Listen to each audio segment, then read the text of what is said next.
What's going on, my peoples? It's your boy, your host, K-Mac, back here with the Blitzburg Coverage Podcast. It has been quite some time since we've done one of these, and, we took a little rest, a little vacay through the bye week, man. Chilled, relaxed before we enter, what is going to be the next 9 weeks of madness, man. We're talking big-time matchups, big-time games, as we've all been waiting. This is what we waited for, man. 9 weeks of madness, 9 weeks of tough games, big-time matchups, and the season is now just getting started. In the first half of the season, we finished 6-2, some ups, some downs, but more ups than downs. We saw two QBs go at it. Fields leading us to 4-2. Russell Wilson 2-0.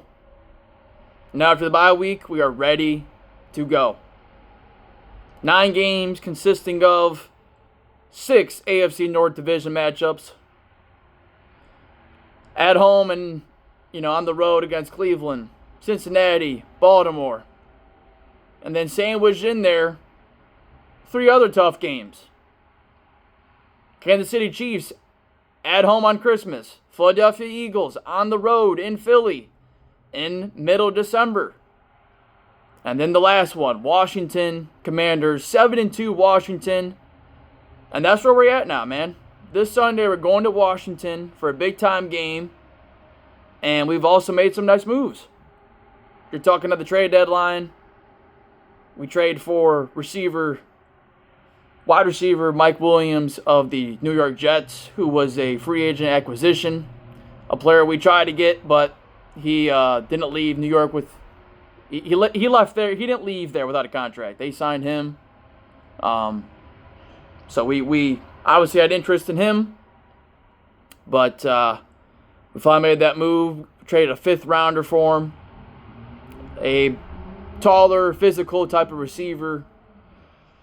And not exactly a guy for route running and underneath routes, but mainly a guy that's going to fit in well because Russ likes to throw those moon balls, those 50-50 type of plays, and I think he'll also be potentially another red zone threat because we're going to need touchdowns and 6s rather than field goals down the second half of the season against, these teams we're going to be going up against. We're going to need points. We're going to need points. I'd say win ball games, touchdowns, not field goals. Not that I don't love Boz, but definitely need touchdowns, man. And adding Mike Williams to this offense is only going to open up things more with not being able to double team and shadow George Pickens. And then in the red zone, you're talking Pickens, Mike Williams, Freiermuth, Darnell Washington. Those are all bigger, taller receivers. And then you got, Jaylen Warren in there. Najee's obviously picked up his game, so, they're setting up things well there.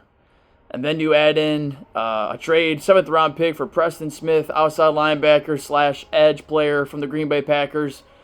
Started out with Washington, kind of a 7, 8, 9 sack type of guy who gave you consistent production, but mainly saw limited snaps this year because of the Packers' development of their former first-round pick, Lucas Van Ness. And also they switched their defensive schematics from a 3-4 to a 4-3, so it seems like he's going to be a nice pass rusher, edge depth type of guy. That way when TJ and Highsmith come off the field, now you're talking Nick Herbig in there as well as Preston Smith. Maybe he'll be able to fill that DeMarvin Leal role of playing a little bit of interior as well as on the edge. So, you want to win these games, you got to score some more points. That's the Mike Williams trade. And you got to get after the quarterback. See the Preston Smith trade. I'm not saying, we need these guys to do big-time things, but as long as they provide quality reps, that's all we need at this point in the season because it's all about staying healthy. And, with how these divisional games are, man, my biggest concern is if we're going to be able to stay healthy, because a lot of these teams, it's physical brand. Ravens, That's a physical brand. The Bengals, not so much. But again, Joe Burrow can light up the scoreboard. He's been playing great ball this year, and they can score points. The Browns, I'm not so worried about them, but still, they know us. We know them. Philadelphia, another physical team. The Chiefs, obviously 8-0. Really good defense. And then Washington this Sunday. Let's talk about Washington this Sunday. 7-2 on the year. Only had 2 losses. One loss being to the Baltimore Ravens earlier this season. I don't remember their other loss. But, Jane Daniels has been playing some good ball. For a rookie quarterback to be able to lead his team to a 7-2 record shows he knows how to manage the game well. He's really good at extending plays. Cliff Kingsbury, their offensive coordinator, has them playing really good as an offense. They score on every drive, whether it be field goals or touchdowns. They always have good drives. Zach Ertz is a solid underneath tight end option. Terry McLaurin has always been a solid wide receiver one, just never had a QB. And now he's got a solid quarterback in Jane Daniels. New head coach Dan Quinn has them playing well. Their defense, I think, is gettable. I think they're a solid defense, but I don't really fear their defense. I'm not really too worried about how our offense matches up against them. To be honest with you, I couldn't really even tell you who they have. I know they traded for Marshawn Lattimore. He's not playing Sunday. Bobby Wagner's a veteran linebacker, but I don't really know who's on their defense because I know they traded a lot of their defensive line pieces over the years. Chase Young, Montez Sweat went to the Bears. So I don't really know. I don't know who's on their defense, but they have a solid offense. Jane Daniels doesn't really turn over the ball, and he's been playing well. But he has not played a defense like this. I know he's played the Ravens and the Bears. The Bears' defense is solid, and they should have lost the game if not for a Hail freaking Mary, lucky play. It happens. But, and the Ravens' defense is not the same as it was last year. Not even close. Night and day difference with them. And that's surprising to see because I knew their defense would be weaker this year, but not as bad as it is, man. This ain't the same Ravens defense. So, Jane Daniels has not seen a defense like this. He's not going to be able to run around, make sandwiches, play backyard ball, and not on this defense. It's not happening, brother. Obviously, with the running backs, Brian Robinson Jr., former story headliner with being shot in the offseason last year, being able to play. He's been solid this year. I'm not sure if he'll be able to go Sunday, but Austin Eckler's their backup running back. A decent receiving back, but not as good as he used to be either. But the Redskins, my apologies, Commanders' offensive line is pretty solid, and they're a big part of the reason why their success, and why they've been so good this season. But, when you look at just history repeating itself, after the bye week, Mike Tomlin is one of the best coaches after the bye week. I think he's like 13-4 or 12-5 or something. And then against rookie quarterbacks, he's 25-6. You're talking about, we're rested, we're healthy, about as healthy as we're going to be all year. We're going to be getting back some guys. Zach Frazier, rookie center. Getting him back is going to be good. Not to say that Ryan McCollum didn't do a solid job, but just getting back a starting center is going to be awesome. As far as the offensive side of the ball, I don't really think we're missing anyone. Cordell Patterson's going to be back. Not sure how his usage is going to be, especially with Najee playing good and Warren finally being ready to go. I think he'll be solid, just maybe in the special teams area, but he was playing decent at least when he was playing earlier this year. Wide receiver wise, Roland Wilson's on IR. We don't have any injuries in offense other than that third or fourth tight end, Michael Pruitt. So pretty much good to go there. Defensively speaking, not sure if Nick Herbig's going to be able to go. He still has that hamstring that's lingering him. Honestly, I wouldn't even rush him back. If he's good to go, he's good to go. But we're going to need him down the stretch of the season. I'd rather I'd rather him be 100% for that Ravens game rather than this game, because this is an NFC game, so the importance isn't as much, though it is still obviously important after, especially what happened last night with the Ravens-Bengals game. We'll get to that in a little bit, but defensively speaking, sounds like we got everyone ready to go, man. Besides Herbig, Corey Trice Jr., I don't think he'll be returning yet. He's still there in IR. Cole Holcomb, obviously towards ACL last year. I don't think he'll be back this week. I haven't really heard much about him, so yeah, I mean, everyone's good to go. As far as I know, looking at the injury reports, there's nobody really that's notable to me other than Herbig and a couple of role players on offense, but nothing massive. And when you dive into this game, I think the biggest thing is going to be forcing the Commanders to try to be in, a passing down situation as far as stopping the run early, make them throw the ball, let our pass rush eat. Offense at least just have some drives, give the defense, adequate rest, control the clock, score touchdowns. But if not, I'm not mad at threes. I'm not mad at threes because this defense, whether or not they've been inconsistent or consistent at times, they're holding teams to about 14 points a game. Now, I don't care who you talk about opponent-wise, who they played. 14 points a game in today's era of NFL play is remarkable in its own way, in its own sense. I mean, it's like, dude, we haven't held teams to this low of scoring since 2008, and the game was so much more different back then. So, the defense is doing good. Minkah, I know we haven't seen no Minkah splash plays, but he's been doing a really good job of roaming the middle of the field, eliminating plays in the middle of the field, according to defensive coordinator Terrell Austin.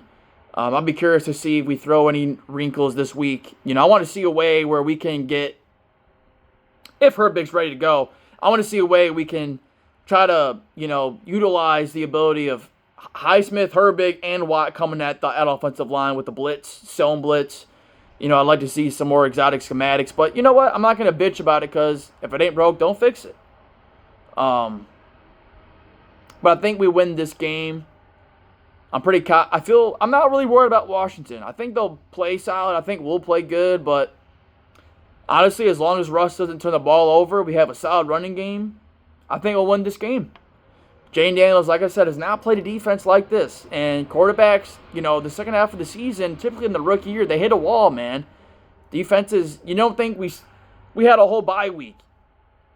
And we're very familiar with these mobile quarterbacks. See our success versus Lamar Jackson and the fact he's only had only one win against us, more turnovers and touchdowns.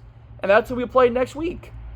So this game, and we have Justin Fields we could use him on the scout team. We could use him in a similar fashion in order to, kind of get the defense ready for how, Daniels is going to play. So, and, he's got a rib injury. He had a rib injury a few weeks ago. They better be careful. That's all I'm going to say. They better be careful. Obviously, I don't want to see that, but I'm just saying that kid runs a lot, and he doesn't look that big. But he's bigger than you think, though. He's 6'4", 210, but he sure as hell don't look like it to me. But we'll see how this game goes. We'll see if JPJ follows and trails Terry McLaurin. But I think we win this game. I feel good about it. I think it'll be a good close ball game. I probably like a 23-24, 24-20 type of game. I think we'll win this probably by about 3 or 4, maybe even 6. But, if we can just limit Jane Daniels in the big plays, make them drive down the field, I think we'll be okay. Just no big plays. That's the biggest thing to me. Tackling's got to be better, especially as far as stopping the run. I saw some cracks during that Giants game that I did not like. But, we'll see Sunday. All hands on deck. This is a big-time game. We are 6-2. And after the results of last night and this past week, the Ravens won last night against the Bengals 35-34. The Bengals are now 4-6 in dire mode of, their season being done. While the Ravens, I want to say, are 7-3? I think they're 7-3. I want to say they're 7-3. So, yeah. The Browns, it doesn't matter. They lost against the Chargers last week. So, and the Ravens won against the Broncos. And the Bengals beat the crap out of the Raiders. So, that's the AFC North. Little quick recap there. But we got to worry about Washington Sunday. And I think we're going to walk in their trap and take over the trap. I think we're going to win this game. I feel good about this one. If we can force a couple turnovers like we always do every week, that'll help. If Russ just don't turn the ball over, don't force nothing, just play within the offense. And I'll be looking forward to seeing if Fields is healthy and ready to go as well, because he suffered a hamstring injury. And I think they were going to utilize him in that red zone package there in that Giants game. So keep your eyes out for that, man. I think you might see a couple of Justin Fields plays in here. Have the defense on their heels. They don't know what the fuck's going to happen when Fields is in there. Might be a keeper. He might throw it. Might be a play action, bomb. Might be a fucking, you might throw, I don't know. Let's see what Arthur Smith has up his sleeve. But I like this game. I think we're ready to go. I like our history and how we play after the bye week. Usually win. Mike Tomlin usually wins against rookie quarterbacks. And we know this is a big game. This is not a trap game. Washington is a very compatible foe. And I think we go and take care of business on the road as we embark on this 9-week gauntlet, of, but like I said, 6 AFC North games, Washington, Philly, and KC. So you love to see it, though. That way we're playoff tested and we're ready to go. And it starts this Sunday at Washington, where we will leave with a W. Let's go, man. Here we go. TJ, it's your time, man. It's time. We know it's time, man. It's that motherfucking time. This team is different, and we're going to prove it to the world Sunday. And then it's on to the next one, and on to the next one. But one game at a time, so that's what we're going to do. That's what we're going to focus on. Hope y'all enjoyed the podcast. What do you guys think? How do you guys feel about the game Sunday on the road, Washington, 1 p.m.? Surprised it's a 1 p.m. game, but fuck it, who cares? I don't care when we play, where we play. I'll be watching. I'll be there. Hopefully I'll be there next Sunday. I'm planning on being there for that Ravens game, man. I want to see Lamar play. I want to see him take a big fat L against us, but we'll get to that game later this week. Actually, next week, my apologies. Today's Friday. You'll have a great weekend. Enjoy the episode of the Blitzburg Coverage Podcast, the #1 podcast in the world. You know how we do it. We talk deep. We go in deep. We love this team. Ride or die. All day, every day. Hashtag here we go. Hashtag Blitzburg Coverage Podcast. Let's get it. Big game Sunday. Fun day Sunday. Be there or be square. Enjoy your weekend. Your boys out. Share it. Love the podcast. Tell your friend. Tell your girl. Tell your friend's girlfriend. Tell your dog. Tell everyone. Because we got a big game Sunday. And we go show everyone what the fuck we about. Let's get it. Let's go. We out.